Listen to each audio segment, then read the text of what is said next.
আমি বলবো স্বাধীনতার অপর নাম শেখ মুজিবুর রহমান, বাংলাদেশের অপর নাম শেখ মুজিবুর রহমান।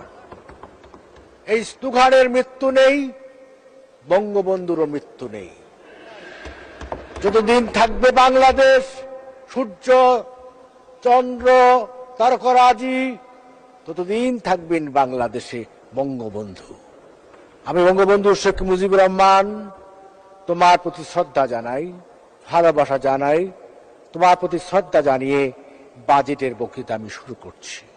বঙ্গমাতা শেখ ফজিলাতুন্নেসা মুজিবকে আমি যার শ্রদ্ধা জানাই, আমি শ্রদ্ধা জানাই শেখ কামাল, বীর মুক্তিযোদ্ধা শেখ জামাল, শেখ কামাল এবং শেখ রাসেল সহ 15 আগস্টের যারা জীবন দিয়েছেন, নিহত হয়েছেন, তাদের প্রতি শ্রদ্ধা জানাই।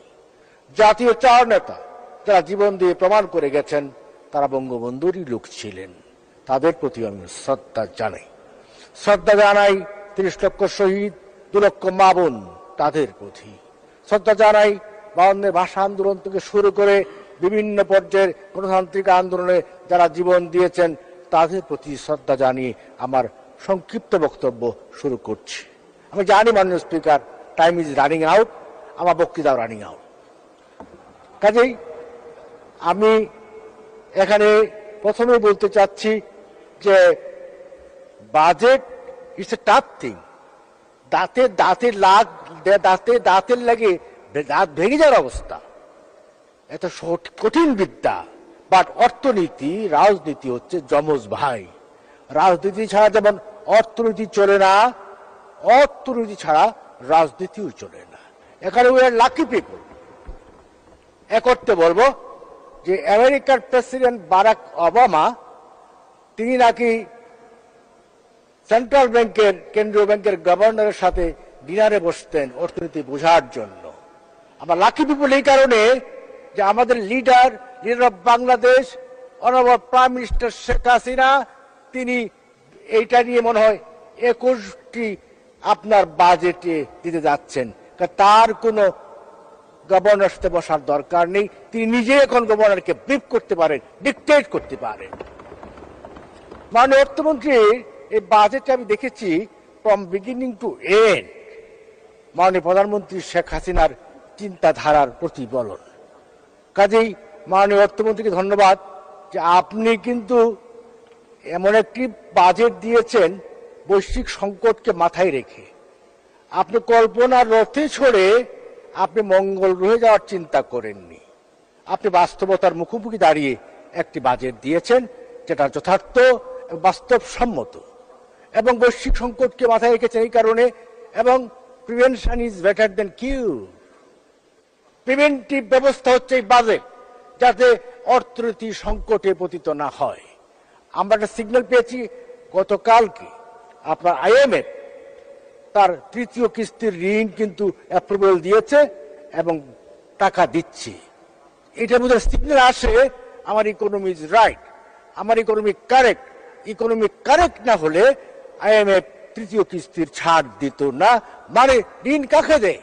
যে ঋণ রিফান্ড করতে পারে। কাজে আমি মনে করি আমাদের অর্থনীতি সম্পর্কে যারা অতীতে অনেকেই হাউকাউ করেছিলেন, এখন বিএনপি তো অনেক কথাই বলেছিল যে শ্রীলঙ্কা হয়ে যাবে, শ্রীলঙ্কা হয়ে যাবে। But how much capable leader we got, it is our beloved leader Sheikh Hasina.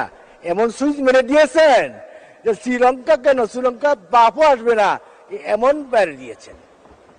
প্রথমত কথা হলো, আপনি বিএনপির আমল বলেন, জাতীয় পার্টির আমল বলেন, আপনার ওভার ইনভয়েসিং, আন্ডার ইনভয়েসিং এত বেশি ছিল, টাকা পাচার করার জন্য সবচেয়ে মুখ্য হাতিয়ার ছিল।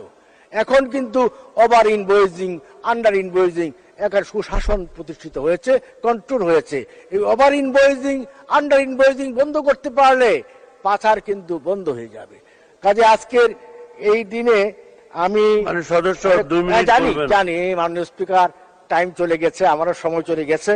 আমি একটু শেষ কথা বলতে চাচ্ছি মুক্তিযোদ্ধাদের নিয়ে। এমপি হওয়া যাবে, মন্ত্রী হওয়া যাবে যুগে যুগে, বাট বীর মুক্তিযোদ্ধা হওয়া যাবে না। মাননীয় অর্থমন্ত্রী মহোদয়, আপনি এখানে গ্যাজেটভুক্ত যুদ্ধাহত মুক্তিযোদ্ধাদের কর দিয়েছেন, আয়সীমা দিয়েছেন 5 লক্ষ টাকা, আনচেঞ্জড। অথচ যারা সাধারণ মুক্তিযোদ্ধা তাদের ব্যাপারে কিছু উল্লেখ করলেন না।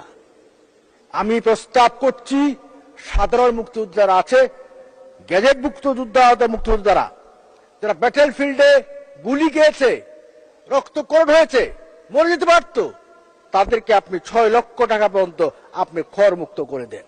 আর সাধারণ মুক্তিযোদ্ধা যারা যুদ্ধ করেছে, মাননীয় প্রধানমন্ত্রী বঙ্গবন্ধু কন্যা তাদেরকে সম্মান দিয়েছেন, রাষ্ট্রীয় মর্যাদা দিয়েছেন, আর কেউ দেয়নি। আজকে বিনিবার দিচ্ছেন, তাদেরকে আজকে ভাতা দিচ্ছেন কে? It is our beloved leader Bangabandhu কন্যা শেখ হাসিনা। অনেকে অনেক কথা বলেছেন, কিন্তু মুক্তিযোদ্ধাদেরকে রাষ্ট্রীয় সম্মান দিচ্ছেন একমাত্র প্রধানমন্ত্রী শেখ হাসিনা। আপনি সাধারণ মুক্তিযোদ্ধাদেরকে আপনি 5 লক্ষ টাকা পর্যন্ত আপনি কর মুক্তি দেওয়ার জন্য অনুরোধ করে যাচ্ছি। কি মুক্তিযোদ্ধাদের সম্মান দিলে এই যে চিল্লাপাল্লা হচ্ছে, চিৎকার করতেছেন, এত চিৎকার করবেন না। দেখলাম তো সেদিন অনেক কথা হয়ে গেছে। আপনার এই যে আপনার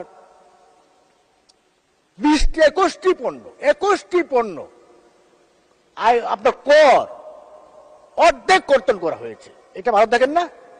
এখানে যা আছে সব রান্নাঘরের আইটেম। এটা হচ্ছে রান্নাঘরের বাজেট। আপনি 400 ফ্ল্যাট দিবেন, কাদেরকে দিচ্ছেন? যারা গরিব মানুষ তাদেরকে দিচ্ছেন। কাজে এটা গরিবের বাজেট। কাজে বাজেটকে অভিনন্দন জানাই। এই বাজেট 1 বছরের মধ্য দিয়ে আমরা মনে করি অর্থনীতি ভালো থাকবে, আগামী দিনে ভালো থাকবো। এই আমাদের নেতা আছেন শেখ হাসিনার মতো নেতা যেখানে আছেন, উই আর নট অ্যাফ্রেড। আমরা ভীত নই, আমরা এগিয়ে যাচ্ছি। তার নেতৃত্বে আমার দেশ এগিয়ে যাবে। Congress led by others members, তারা শপথ দিয়েছে সংবিধান ডেমোক্রেসিকে এগিয়ে নিয়ে যাবে। আর আমাদের এই দেশে যারা আছে ওই যে সন্ত্রাসী, তারা কি বলে? তারা হচ্ছে গণতন্ত্র ধ্বংস করো, সংবিধান ধ্বংস করো। মাননীয় স্পিকার, 1 সেকেন্ড। একটা ডোনাল্ড লো হাতে হাড়ি ভেঙে দিয়েছেন। তিনি ভয়েস অফ আমেরিকা সাক্ষাৎকারে বলেছেন, একটি প্রশ্নের উত্তরে বলেছেন যে আমি যখন বলা হলো যে নির্বাচন সম্পর্কে বলা হলো, তো তিনি বললেন আমরা গভর্নমেন্টকে অনুরোধ করেছিলাম নির্বাচনকে বানচাল করার জন্য, যারা চক্রান্ত করছে তাদেরকে আইডেন্টিফাই করে শাস্তি দেওয়ার জন্য। এই সরকারের সাথে আমরা আছি, কাজ করব। এর মধ্য দিয়ে প্রমাণিত হলো শেখ হাসিনা শুধু শ্রেষ্ঠ পলিটিশিয়ান নন, শেখ হাসিনা একজন আনবিটেন ডিপ্লোম্যাট। তাকে স্যালুট শেখ হাসিনা। ধন্যবাদ মাননীয় স্পিকার। জয় বাংলা, জয় বঙ্গবন্ধু।